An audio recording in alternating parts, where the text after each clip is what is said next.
another episode of the Speak Plainly podcast, where we speak plainly about things that matter. I am your host, Owl Medicine, and in today's podcast, we're going to talk about not caring about what other people think. We've all heard about not caring what other people think, and it sounds wonderful. I mean, up to a point, right? Because we all know sociopathy is bad, and sociopaths are kind of the quintessential, I don't care what anybody else thinks. Narcissism's up there too, but for the most part, it seems to me that the majority of people in the world, that I know anyway, really seem to struggle with how to cope with what other people think about them. Or more to the point, how does one live life in a way unbothered by other people's opinions?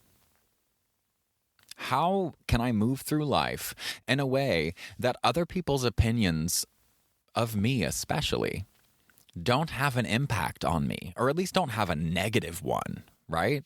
Because that's most often what's happening. We're really worried about what other people think about us, which makes sense with belonging and being a social species and all of that. But that's what we're going to be exploring on this episode.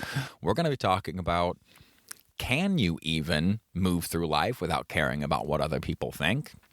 And we're going to be talking about what other people actually think, whether or not they are thinking about you, and what you can do about it. And by the end of the episode, if you stick with me clear to the very, very end, I'm going to tell you exactly what you can do to make yourself not care what other people think. Are you ready for it? Because it's really exciting and really freeing. I literally, in this episode, am going to teach you how to not care what other people think. How's that? So, I had a sociology professor one time who told me, what I think of me doesn't matter. What you think of me doesn't matter. But what I think you think of me is everything. And that is sociology. Sit with that for a second. What I think of me doesn't matter. What I think of me is psychology, right? What I think of me doesn't really matter. That's my psychology. When it comes to sociology, anyway, it doesn't really matter. What I think of me, we know, is predicated on many things, and mostly the way that we were treated when we were young and the way that we interpreted that treatment has a huge impact on our version of ourselves and how we view ourselves. But the thing that people struggle with is whenever they're going out in public to do literally anything, from grocery shopping to public speaking, what is somebody else going to think of them? We have a lot of unwritten rules in our society, and we have a lot less unwritten rules than most other places, or maybe not most, but many other places. We're in a society that is extremely independence-driven. We are all about independence and autonomy and individualism. I want to be the greatest individual that I can be. In collectivist cultures, it is not about individualism at all. It is all about the unit. It's all about the culture as a whole, the family as a whole, how the entire nation state as a whole is going to function. And in those collectivist states, there are way more unwritten rules, like so many unwritten rules, which makes sense because if you have a collectivist culture that is all based on very stringent stratifications because of age and rank and political position or power, it makes sense that without the emphasis on individuality and autonomy, it becomes very difficult to buck the system, I guess you might say. And so they have had to find very creative ways to do so, which is how you get weird things about, like, giving someone a pair of socks in Japan is extremely insulting, or a wallet is extremely insulting. And it's extremely insulting because they had to find ways and traditions that they could pass down in order to show disapproval, distaste, dissatisfaction, everything to the people that outranked them without doing it like loudly or obviously. And so they created all of these cultures and all of these cultural traditions to do that. So as many weird unwritten rules as we have in the US and in the Western world, collectivist cultures, oh my god, it's so much worse. It's so much worse. Which is probably why anxiety rates and suicide rates and that sort of thing are really high among young Asian cultures. Young people in Asian cultures, Korean, Japan, China, they're all struggling right now. And I think it has a lot to do with being really worried about what somebody else is going to think. Because what somebody else is going to think has a huge impact on us if it's the right person, right? Say it's our boss that we're talking about. Our boss's opinion of us makes a huge impact on our lives. Our boss's boss opinion of us could have an even larger impact on our life. What our partner, our primary partner, or our children think of us, or what our parents think of us at a very young age, extremely important. But 99.999999% of people on the planet's opinions of you don't fucking matter. And do you know why they don't matter? Because you will never hear them. This is getting somewhere. Follow me. You're never going to hear their opinion of you. Even if you ask them, most people are going to default to being nice and to conflict avoidance, and they're not going to tell you what it is that annoys them about you. They're not going to talk to you about the thing about you that sucks the most, that you inherited from your shitty childhood or your grandparents or your mom or your brother or whatever. They're not going to talk to you about that stuff. They don't care because that's not their wheelhouse. It's not going to affect them very much. So why do we care? Why do we care? Why do we care what other people think? Yeah, we've covered a few instances in which it really matters, but are there more reasons? Well, sure. Our immediate community, say. The people in our community that maybe have businesses or whatnot. So for me, I'm in a small town in the Pacific Northwest, and I am just starting to do more music. I'm starting to do more shows around. And the opinions of the bar owners and the restaurant owners that allow me to come in and play my music, their opinion of me matters. Because their opinion of me is going to determine whether or not I am allowed to go play music there and make some money and do what I love to do, playing music. So in there, that opinion matters. But again, 99.99999% of the world, I'm never going to know what they actually think. I'm never going to find out. They're never going to tell me. So why does their opinion matter to me? And the answer, I believe, is locked up in our evolutionary past. It is those people around us that have helped us to survive for millennia. It is our tribes and our groups, our villages, our collective cultures. It is the people around us as a social species who have helped us to survive. So our ranking, more or less, our social ranking, does have some small impact on us. But again, it's small. And you hear, I'm going back and forth between these two things of like, okay, it matters, but 99% of the time it doesn't. Okay, it matters here, but 99% of the time it doesn't. And I'm doing this for a reason, because there are instances in which it matters. And historically, evolutionarily, it matters. And I mean, you could even view this through the lens of generational trauma, of needing to rely on other people for millennia has made it to where now we care about what other people think, even though it doesn't matter to us.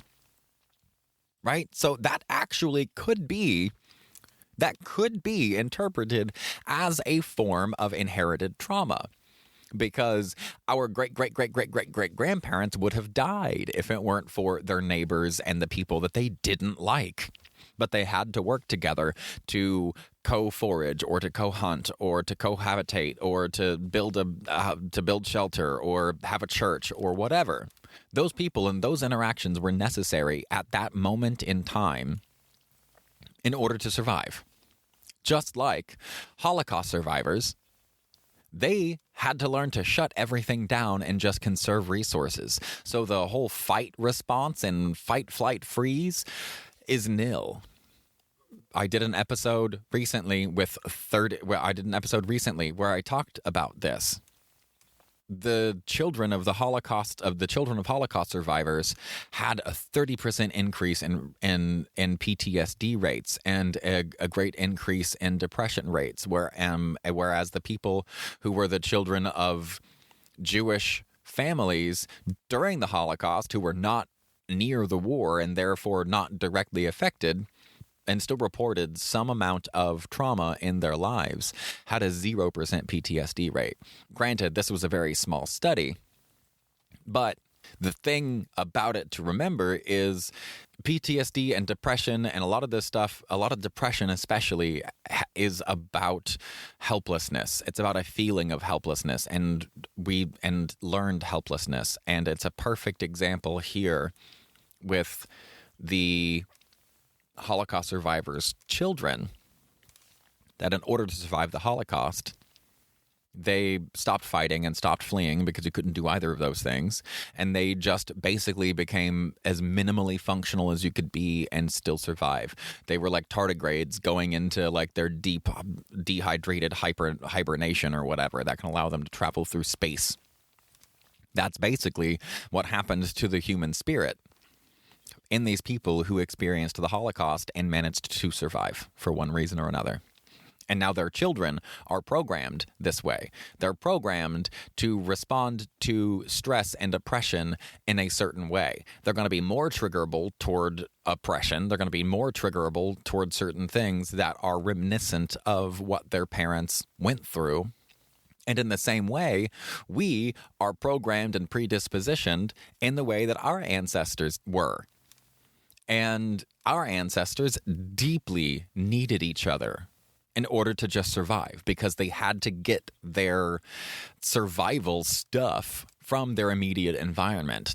They couldn't order things on Amazon and have it shipped from all over the world and have anything that you want within a few days, no matter how obscure or weird. They didn't have any of that. But now we do. And so now this more collectivist, and I don't mean collectivist culture, but I mean our species is a social species. So this sociality in the species is deeply ingrained in who we are. And I think that's why, even though it doesn't make that much sense anymore to care so deeply what other people think, we still do. Because we needed to, historically, in order to survive. Now, we don't. Not as much. We certainly do. There are certainly examples, and I've spent a chunk of time listing those examples. There are absolutely examples that do, where it does matter what other people think of you.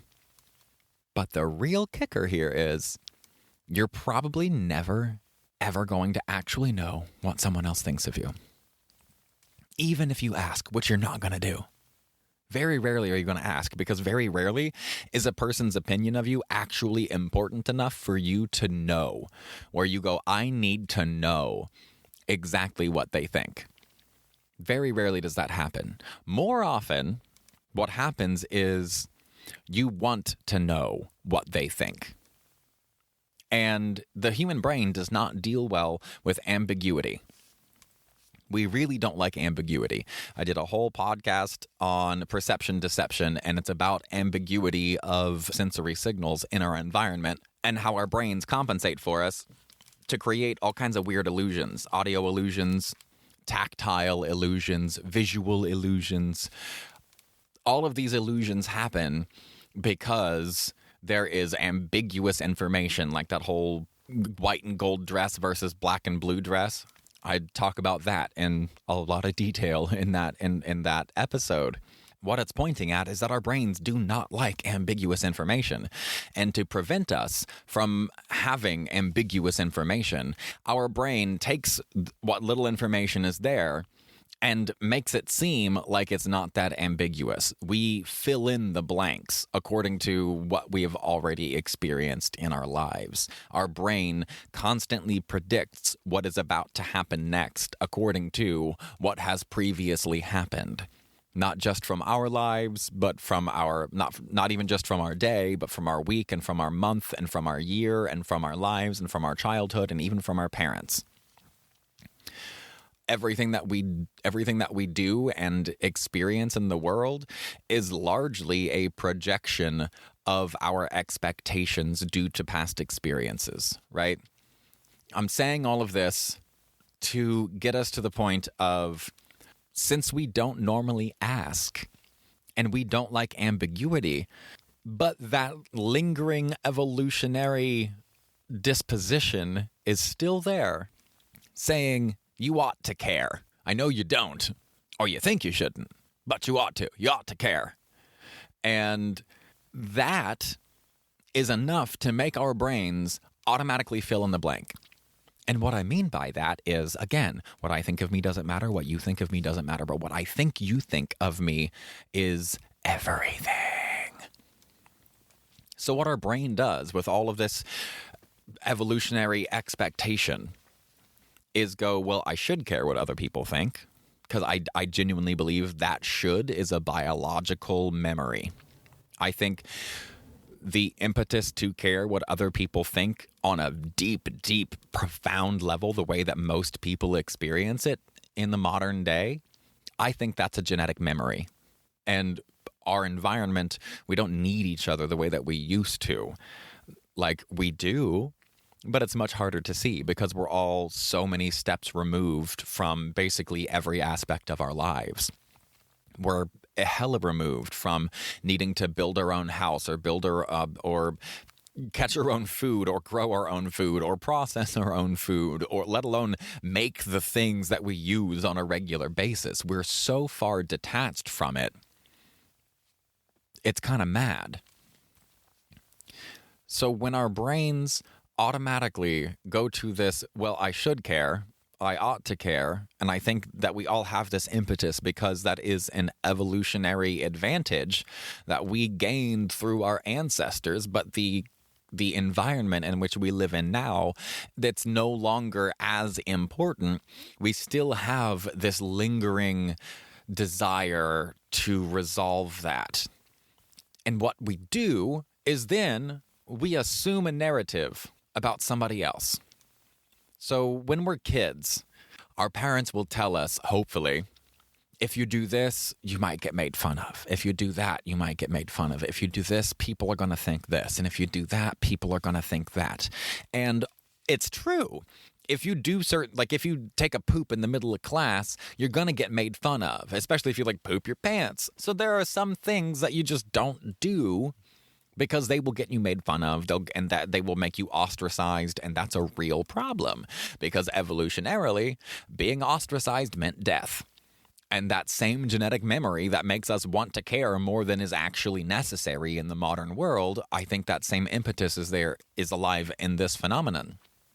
So what's happening is our brain is looking around at our environment, doing exactly what our parents did for us and saying, if we do this, this person might think this, and this person might think that, and this person might think this. And the end of that is so what? And there really isn't one. There really isn't a so what. That's kind of the end, which is why this is all so frustrating and so damned annoying. But I told you I would give you a solution. And here is the solution.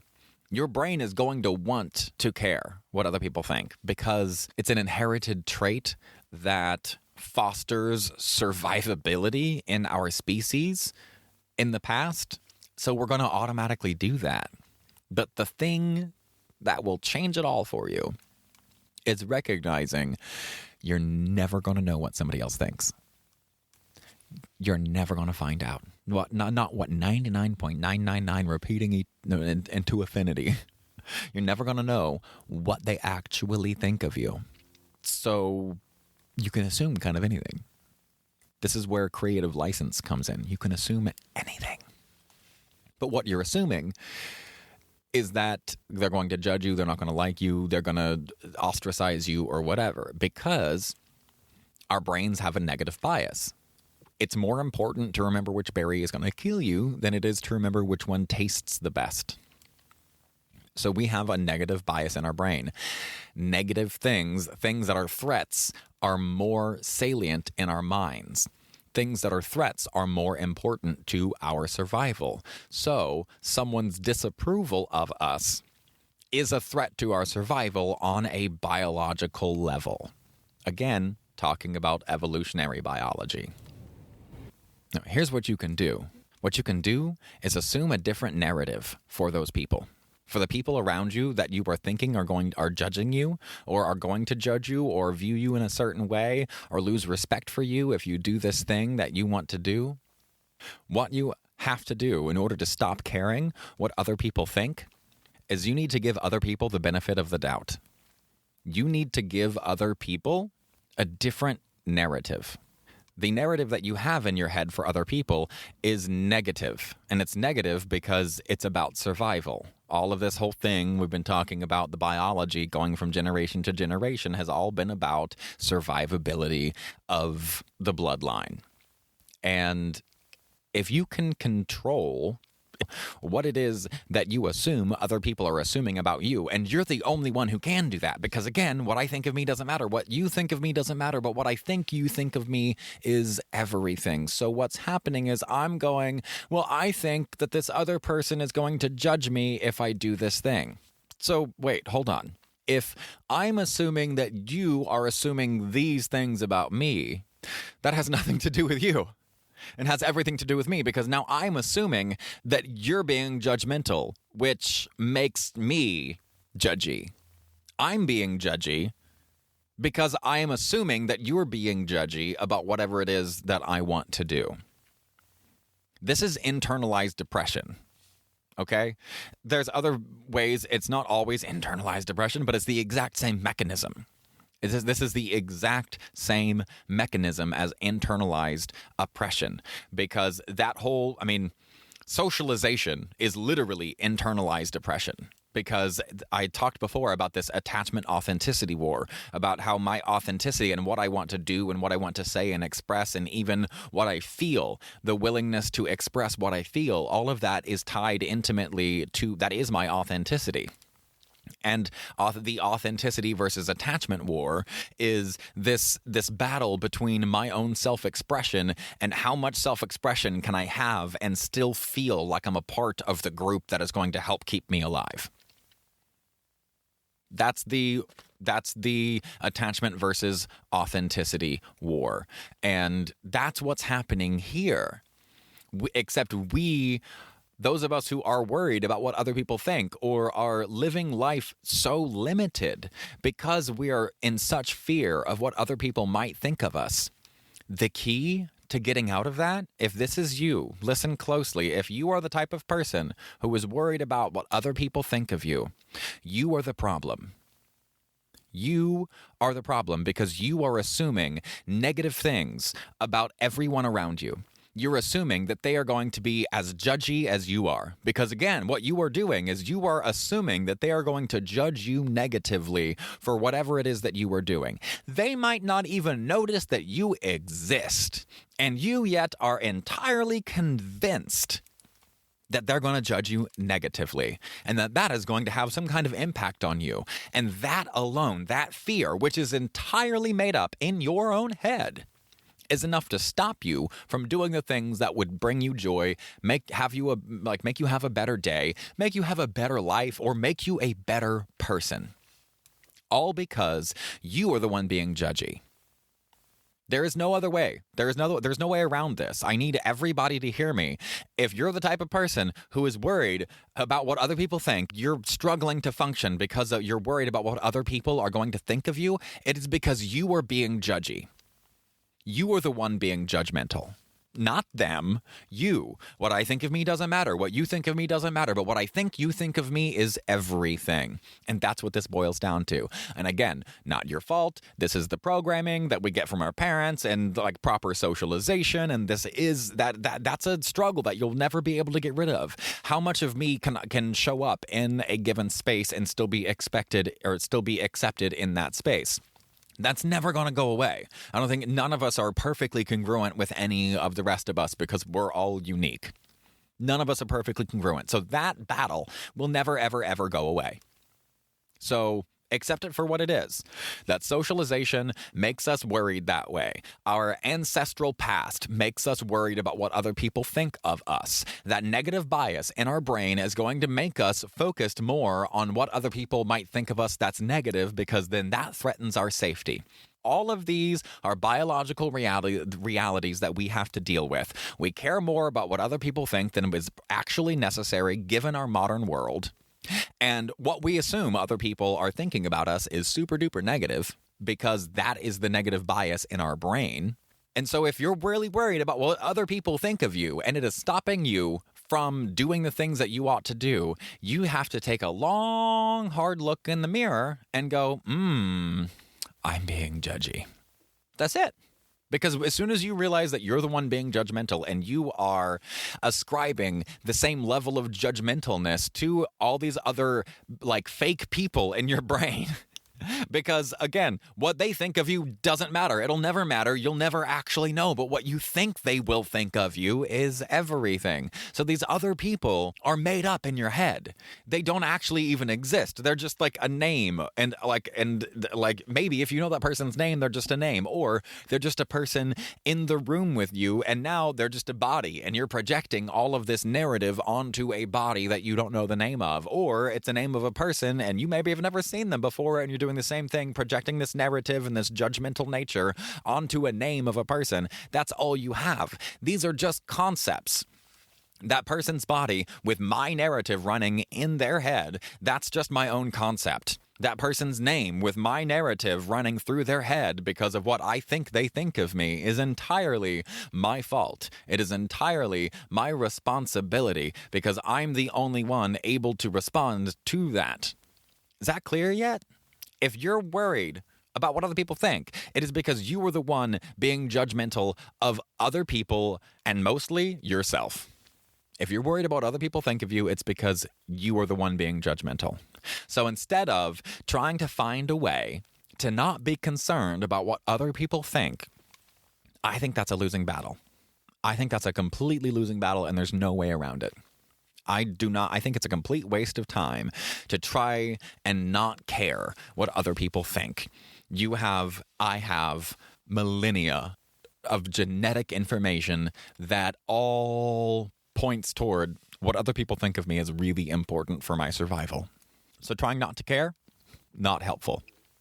Recognizing that what other people actually think of you is not something that you'll probably ever be exposed to. And 99% of those fears are based on your projections of what you think the other person is going to think of you. That's power. Because now you can go, I'm assuming that because my brain is negative. We have that negative bias in our brain. That's super real and well documented. So I'm assuming the worst. Because assuming the worst is historically in our evolution going to most likely keep me safe longer. Cool. Accept that. Accept it and be like, all right, I'm judging them to be a judgy bitch because being a judgy bitch has actually been very useful in my evolutionary past. Now it's no longer as helpful, so I just need to recognize that they're not thinking these things about me. I am thinking these things about me. And then to re-regulate my nervous system, use your physiological sigh, which if you didn't catch that episode or any of the episodes that have the physiological sigh, I'll go over it again really quickly here. The physiological sigh is the quickest way to activate your parasympathetic nervous system and calm you down and get yourself re-regulated as fast as possible. And what happens in the physiological sigh is you take a big breath, as big as you can get, expand it, get all your lungs full, go, and then when your breath is full, then take a second breath on top of that breath and go, and then slowly exhale. do 2 or 3 of those, where you inhale as full as you can, take a little mini break, and then take another inhale on top of that. And doing it in your chest is better than doing it in your belly, at least for me, because otherwise it doesn't seem to reach my anxiety. I know belly breathing is better for like parasympathetic stimulation, but I think the actual breathing way up into the chest to access how much sympathetic activation there is, and then slowly breathing all of that out, that works better for me. Anyway, that's the physiological sigh. So if you find yourself in a moment where you feel paralyzed because of what you think somebody else is going to think of you, recognize all the things I've just said about the evolutionary history that you have and the negative bias in the brain, and go, okay, I'm assuming these things, and that all makes sense. I got lots of good reasons for that, but it's not helpful. That's all. So in this moment, I'm going to recognize those things mentally, take a mental note, take a little break, take a big breath, second breath on top of that, and slowly exhale. Do that 2 or 3 times, and then come up with a new narrative. Come up with a new narrative for that person, a new believable narrative for that person. If you're worried about what your neighbor is going to think if you walk outside in your robe, come up with a new believable narrative. If you know that neighbor, then maybe they're funny and maybe they'll think it's a joke and something like that. Or maybe the narrative is that they won't even see you. Or maybe the narrative is that if they see you, they'll see you in the robe and be like, oh, that's cute. They're so comfy. They just walked out to get the mail in their robe. That's adorable. Because that's what I would think. And once I purposefully worked on my own judgmental nature, I stopped worrying about what other people were thinking, because I stopped attributing to malice what can be explained by ignorance. And that's the bottom line here. Your opinion of me, I am ignorant to. I am completely ignorant to your opinion of me. However, I still keep thinking it's malicious. I continue to think, those of us who are struggling with this, we continue to think that a person's opinion of us is malicious, when really we're ignorant of it. We have no idea what they think of us. And if we asked, it probably wouldn't be nearly as negative as we originally thought. So there you go.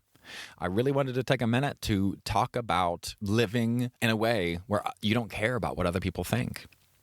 Like, it sounds like a wonderful way to be. A wonderful way to be, being able to move through the world without caring what other people think of you. It sounds wonderful. I don't think it actually can happen, though. I don't think that's an option just because of the biological machine that we inhabit. I think there's too much genetic material in there pointing us in the other direction. So if we really want to stop having the troubles that we have by being worried about what other people think of us, then we need to recognize that we have no idea what other people think about us, that what we assume other people are thinking about us is exclusively coming from our own brains.